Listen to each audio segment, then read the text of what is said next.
The crystalline spires of the Galactic Council headquarters pierced the perpetual twilight of Nexus Prime, their surfaces humming with the collective anxiety of 1,000 species.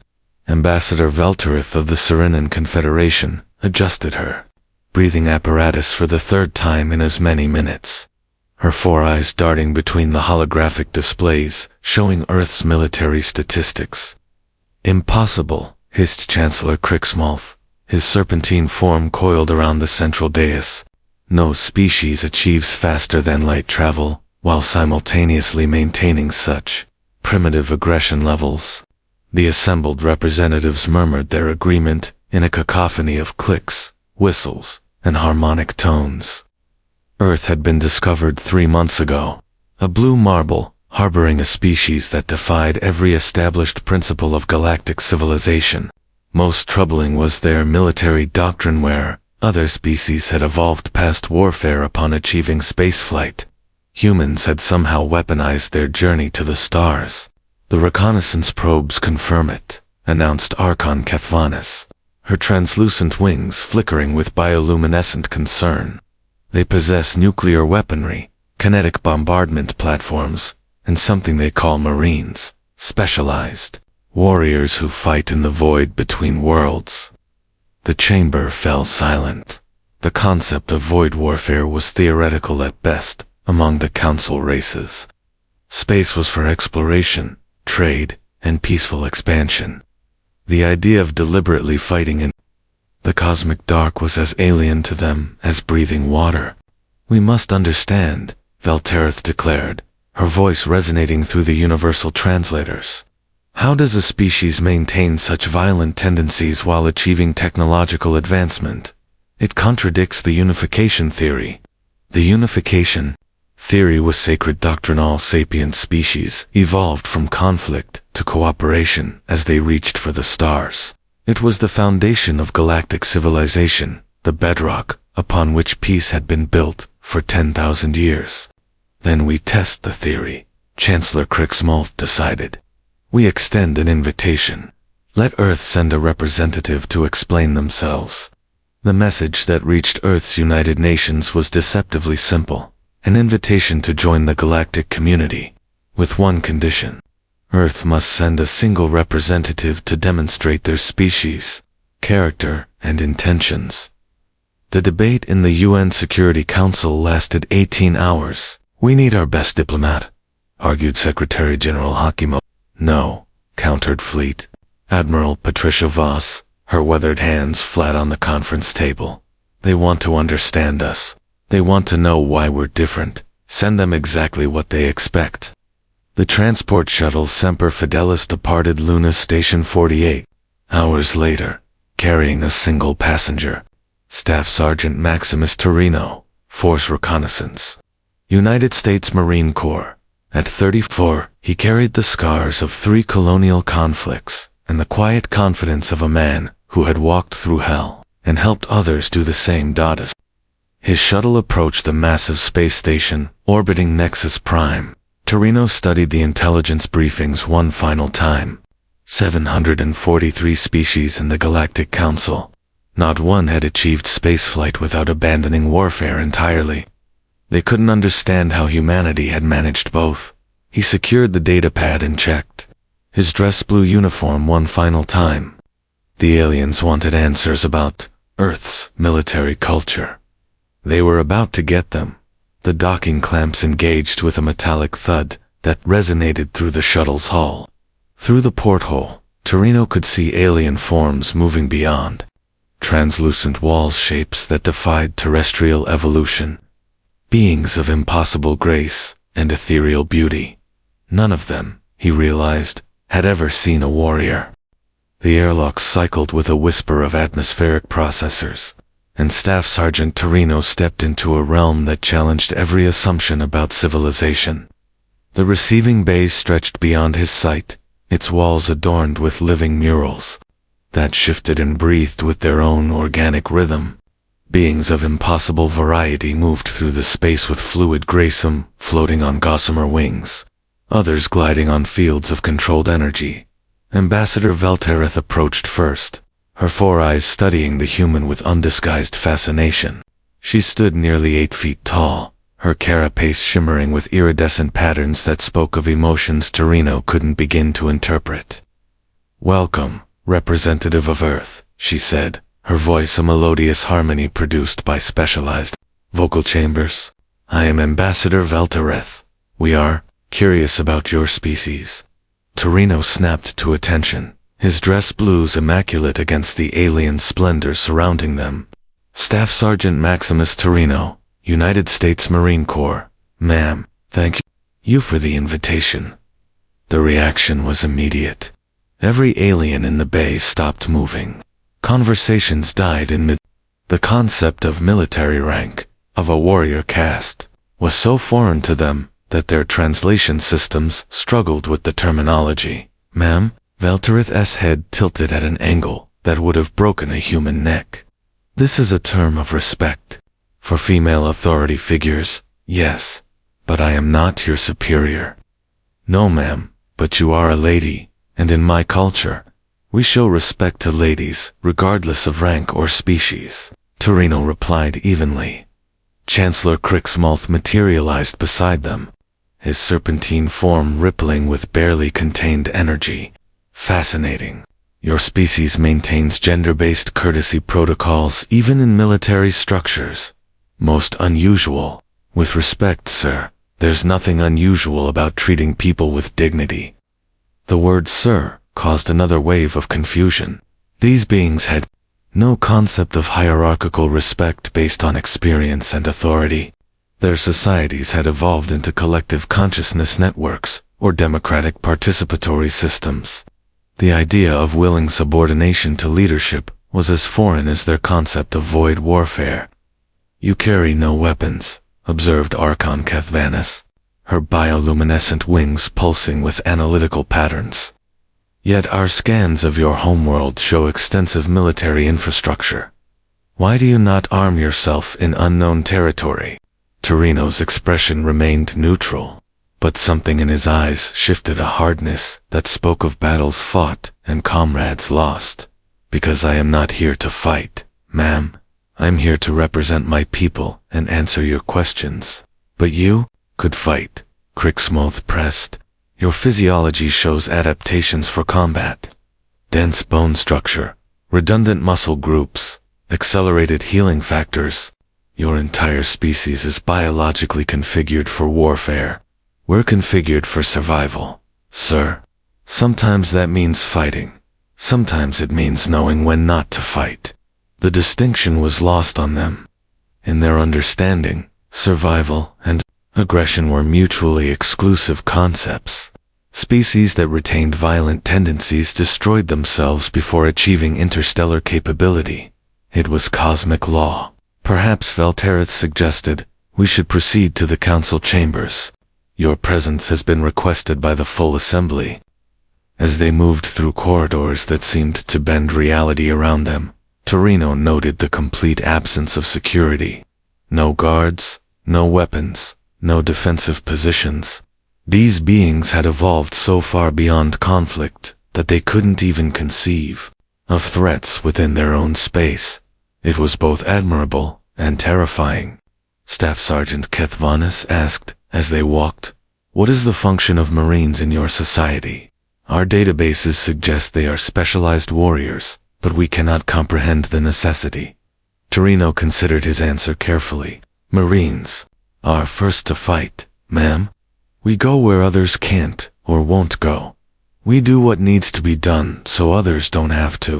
But why is fighting necessary at all? Surely rational beings can resolve conflicts through dialogue and compromise." The question hung in the air like a challenge. Torino stopped walking and faced the assembled aliens, his gaze moving from one impossible face to another. "Because, ma'am, not everyone in the universe is rational, and sometimes evil exists that can only be stopped by good people willing to stand against it." The concept of evil as an absolute force was as foreign to them as their floating cities were to him. The council chambers defied architectural possibility, a sphere within a sphere. with delegates positioned at every conceivable angle around the interior surface. Gravity fields adjusted seamlessly, allowing beings of radically different physiologies to orient themselves naturally. At the center, a holographic Earth rotated slowly, its surface marked with pulsing red indicators. 7 billion beings, announced Mediator Thelenar, her crystalline form refracting light into spectrum patterns that served as emotional displays. Your species maintains this population while simultaneously supporting active military forces numbering in the millions. Explain this paradox.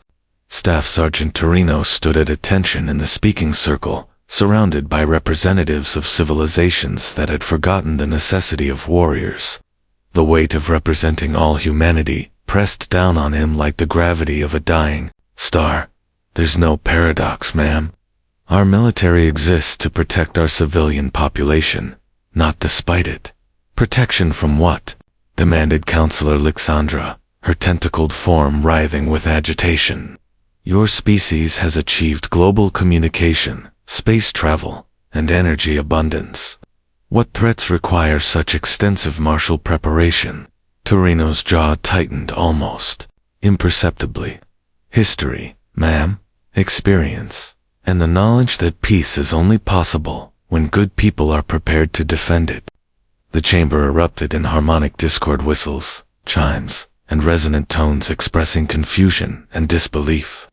Chancellor Crixmoth raised himself to his full height, towering above the speaking circle. Demonstrate, he hissed. Show us this necessity you speak of. The challenge was issued before anyone could object. Torino nodded once, accepting. Computer, access the human historical archives. Authorization, Torino, Maximus. Service number, 2,847,556. The holographic Earth dissolved, replaced by images that had never been shown to galactic eyes. The systematic extermination at Auschwitz. The atomic shadows burned into Hiroshima's concrete. The killing fields of Cambodia. Rwanda's rivers running red with blood. This, Torino said quietly, is why we maintain warriors. The silence was absolute. Many delegates physically recoiled from the images, their peaceful minds unable to process such systematic cruelty. Others simply stared, struggling to comprehend how intelligence could be turned toward such purposeful destruction. These are aberrations, whispered Archon, Kethvanis, her bioluminescence flickering erratically. Isolated incidents in your species' development. No, ma'am, Torino replied. These are patterns. Without those willing to stand against such evil, it spreads, it consumes, it destroys everything decent beings try to build. But surely your species has evolved beyond such barbarity, Veltrith protested. These images are from your past. The hologram shifted again. Terrorist attacks in London, Paris, New York, chemical weapons in Syria, ethnic cleansing in Myanmar, human trafficking, networks operating in every major city on Earth. Evil adapts, ma'am.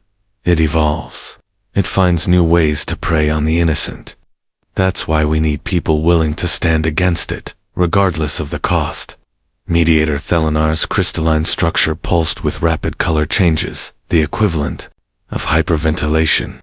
How do you distinguish between necessary force and the very evil you claim to fight? It was the question Torino had hoped for.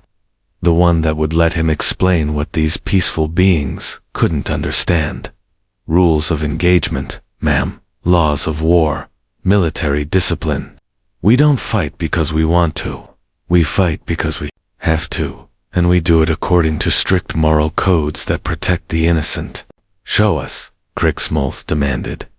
The hologram shifted to footage from the Terran Colonial Marines. Rescue mission on Kepler 44 to B. Torino watched himself on the display, leading his squad through a collapsing mining facility, carrying wounded civilians to safety, while enemy fire rained down around them. This is why we exist, he said, watching his younger self shield a family with his own body. Not to conquer or destroy, but to protect those who cannot protect themselves.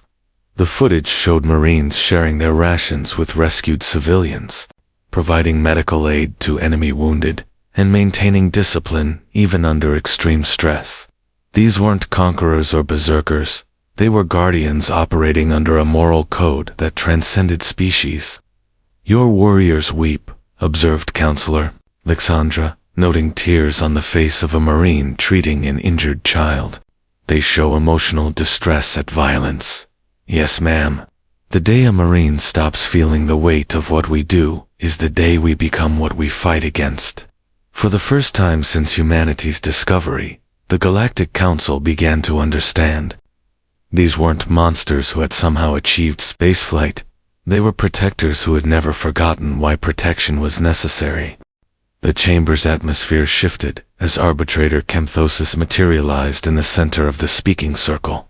Unlike the other delegates, the Arbitrator appeared as a shifting geometric pattern, artificial intelligence that served as the Council's final authority on matters of species classification and integration. "Fascinating," Kempthosis intoned, its voice a synthesis of mathematical precision and organic warmth. "Humans maintain warrior castes not despite their technological advancement, but because of their understanding of its necessity. This suggests either evolutionary stagnation or profound wisdom." Staff Sergeant Torino remained at attention, aware that everything he said in the next few minutes would determine humanity's place in the galactic community, or whether they would have a place at all. Staff Sergeant Torino, the Arbitrator, continued, "We will conduct a practical examination. You will be presented with scenarios that test your species' claimed moral framework. Do you consent?" "I do, sir." The chamber dissolved around them, replaced by a perfect holographic simulation. Torino found himself standing in a bustling alien marketplace, surrounded by beings he'd never seen before. The detail was perfect. He could smell exotic spices, hear the musical chatter of trade negotiations, feel the warmth of twin suns on his skin. "Scenario 1, Kempthosis announced.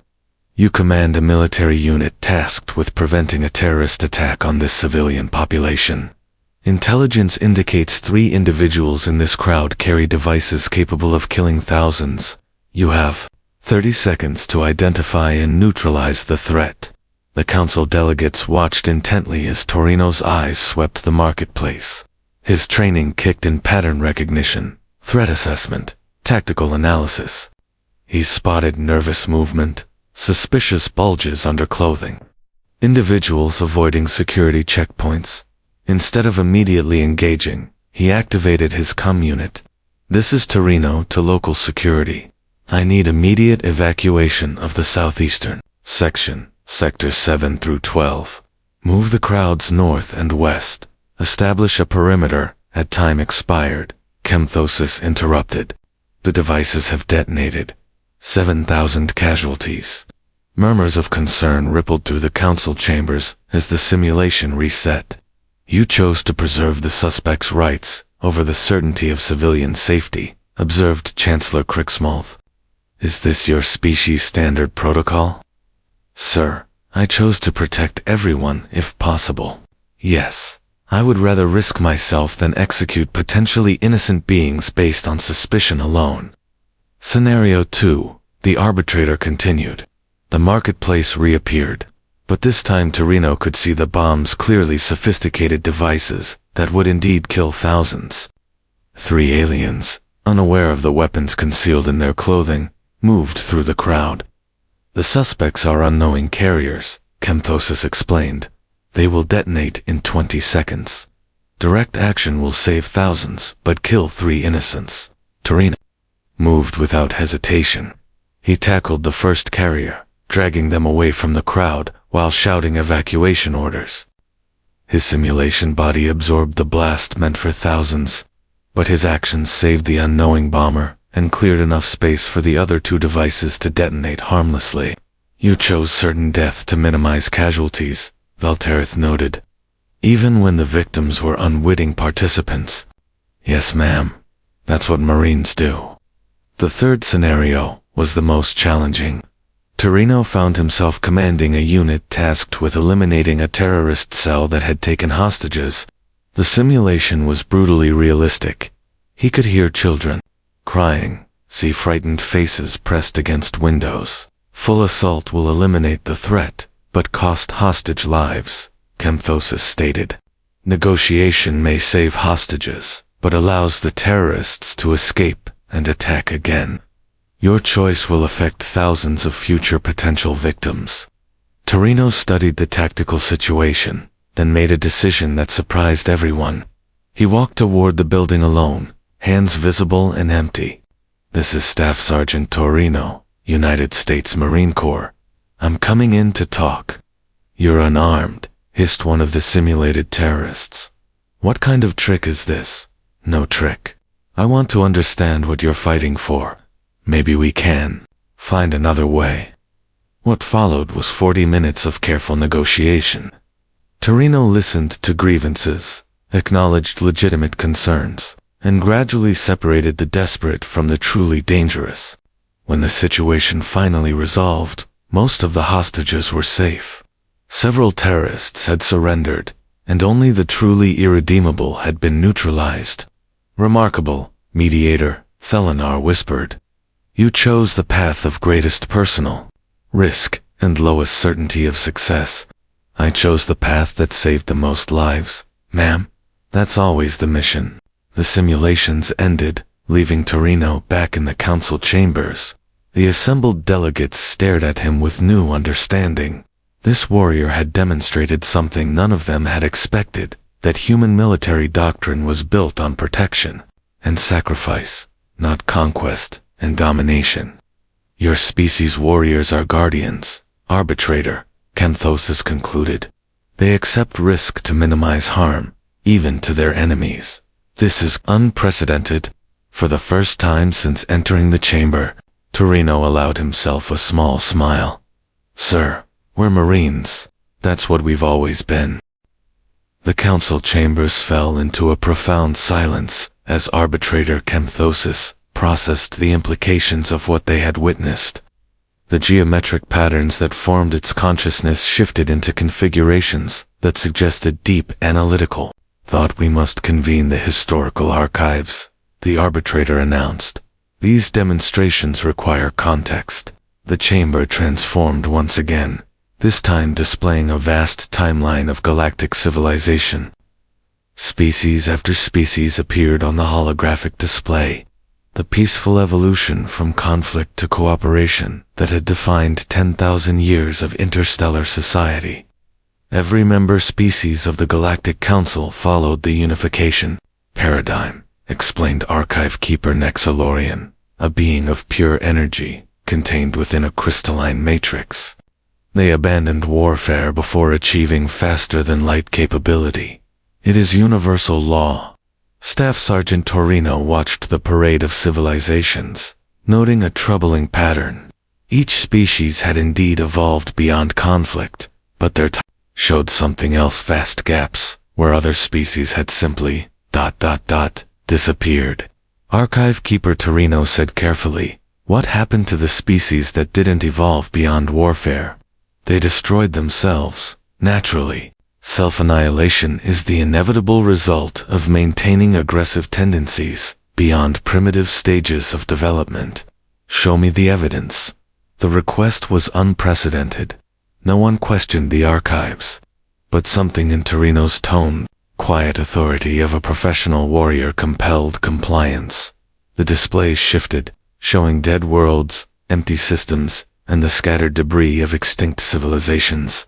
But as Torino studied the evidence, with a military analyst's eye, inconsistencies emerged. These orbital patterns. He pointed to a system where planets had been reduced to asteroid fields. This isn't the result of civil war or self-destruction. Someone did this to them. The council delegates stirred uneasily. Archive Keeper Nexalorian's energy patterns flickered with uncertainty. Impossible. There are no aggressive species in our galaxy. The paradigm is wrong, Torino interrupted, his voice carrying the weight of terrible understanding. These civilizations didn't destroy themselves. They were destroyed by something else. Something that's still out there. Chancellor Crixmolth's serpentine form coiled tighter around his position. What are you suggesting? I'm suggesting that your peaceful evolution made you vulnerable. You discarded the ability to defend yourselves and assumed everyone else would do the same. But what if they didn't? The chamber erupted in harmonic chaos as the implications sank in. If Torino was correct, their entire understanding of galactic civilization was built on a dangerous illusion. Computer Torino commanded, analyze the destruction patterns, look for systematic targeting, resource extraction, and tactical consistency.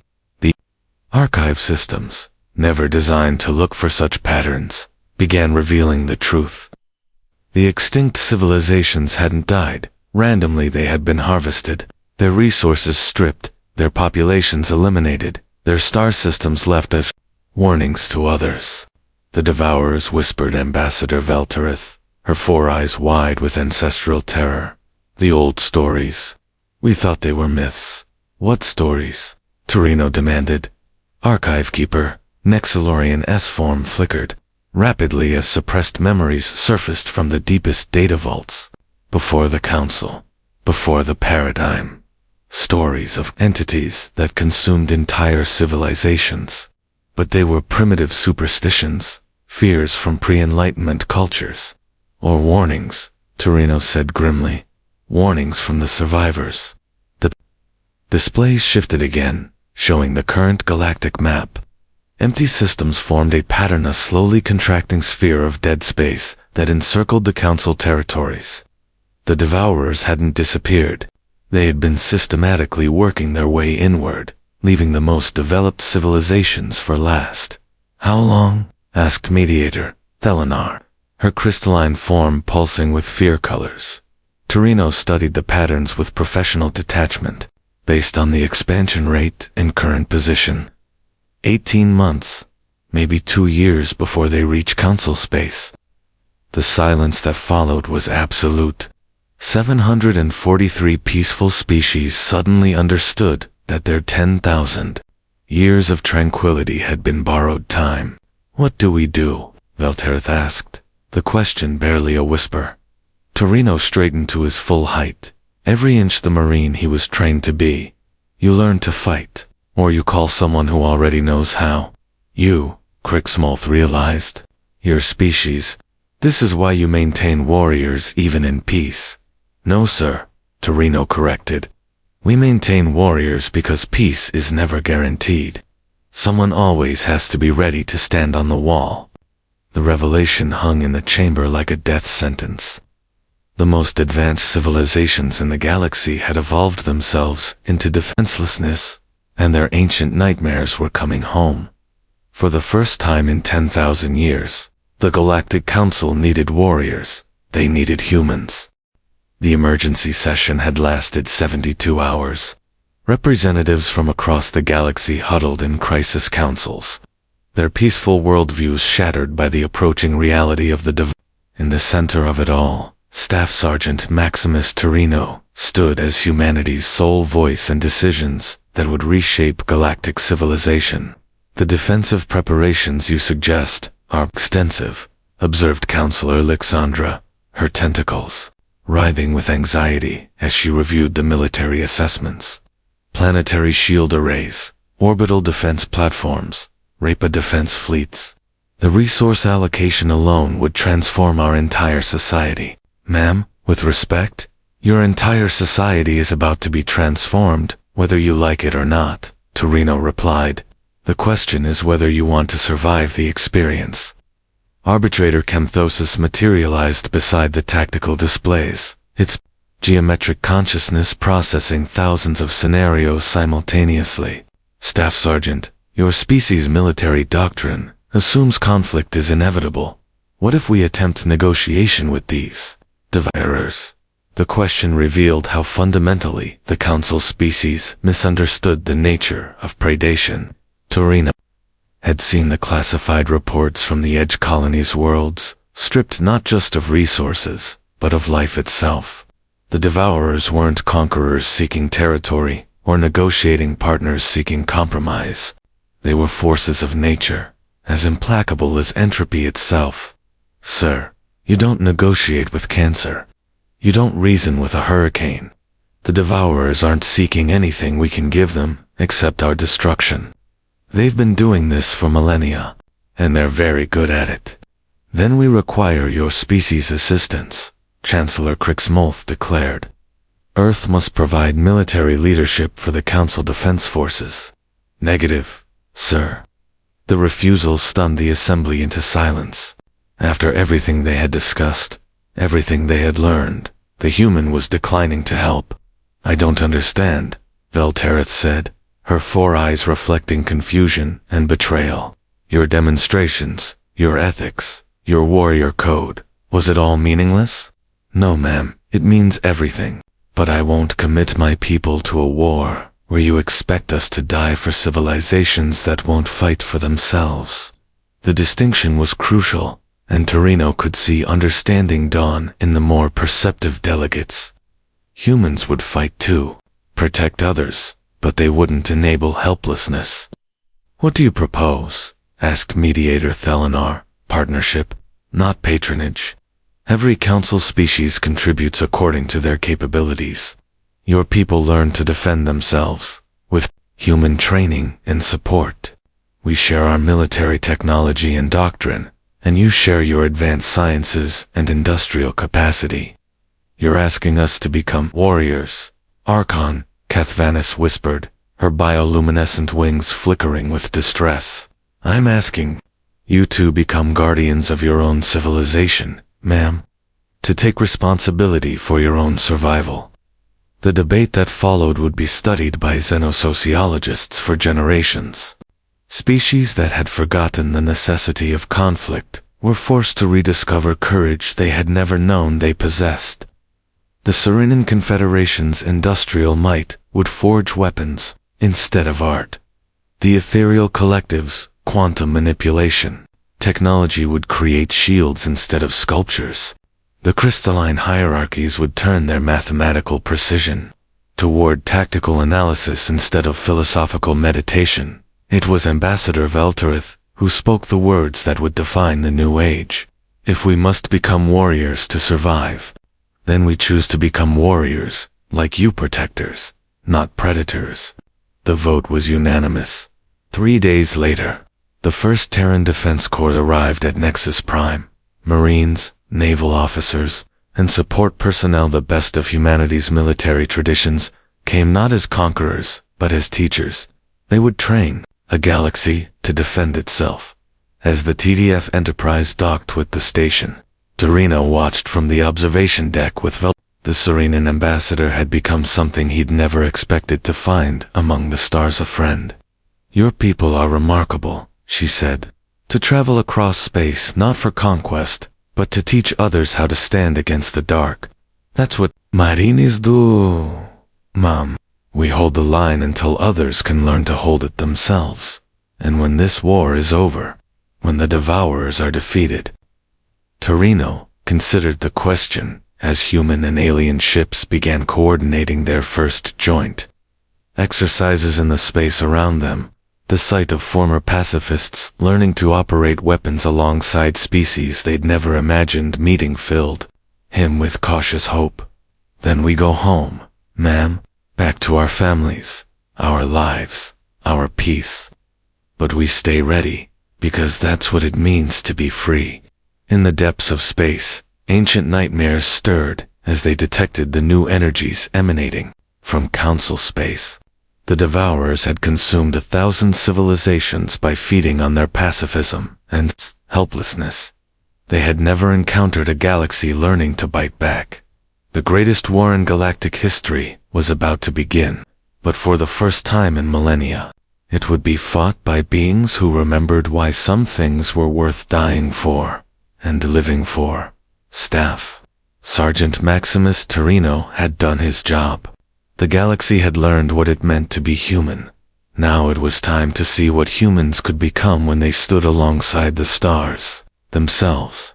The end, the price of freedom is eternal vigilance, and the greatest honor is teaching others to keep that watch. Final entry. Personal log of Staff Sergeant Maximus Torino, 1st Terran Galactic Defense Instructor,